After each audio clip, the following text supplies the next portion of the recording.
बहुत वक्त पहले एक दूर दराज के जंगल में, जिसे सहर अंगेज जंगल कहा जाता था, वहां एक खूबसूरत परी रहती थी। इसका नाम एलारा था। एलारा के परों की झलक शफाफ और चमकदार थी, जो जंगल के दरख्तों से छिनकर आने वाली रोशनी में सुनहरी रंग के बादलों की मानंद दिखाई देती थी। एलारा की फितरत नरम और दिलकश थी। वो जंगल की हर मखलूक से मोहब्बत करती थी, चाहे वो छोटे परिंदे हों, तेज रफ्तार खरगोश या शफाफ पानी की मछलियां।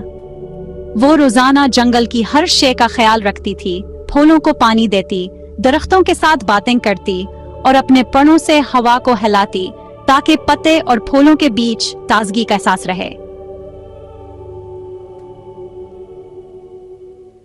एक दिन सहर अंगीज जंगल में कुछ गैर मामूली हुआ। जंगल के बीच एक कदीम दरख्त के पास छोटी सी नदी बहती थी, जिसका पानी हमेशा साफ और शफाफ रहता था। लेकिन इस दिन नदी का पानी कुछ धुंधला और मैला दिखाई देने लगा। एलारा फौरन समझ गई कि कुछ गलत है। वो अपने छोटे दोस्त खरगोश रोजी के साथ नदी के मनबा की तरफ बढ़ी। जैसे जैसे वो नदी के मनबा के करीब पहुंचती गई, इसे मालूम हुआ कि कोई बड़ी चट्टान नदी के रास्ते में आ गई है, जिसकी वजह से पानी का बहाव रुक गया था। जंगल की मखलूकात की प्यास बुझाने के लिए ये पानी बहुत जरूरी था।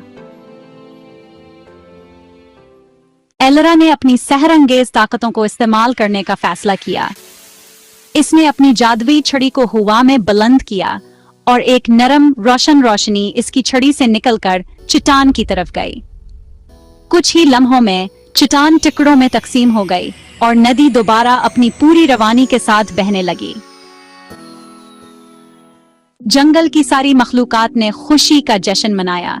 परिंदे गीत गाने लगे और फूल खिल उठे। एलारा ने महसूस किया कि इसका दिल खुशी और सुकून से भर गया है। इस दिन के बाद जंगल की हर मखलूक एलारा को अपने मुहाफिज के तौर पर देखती थी और वो हमेशा मोहब्बत और हमदर्दी के साथ जंगल की देखभाल करती रही।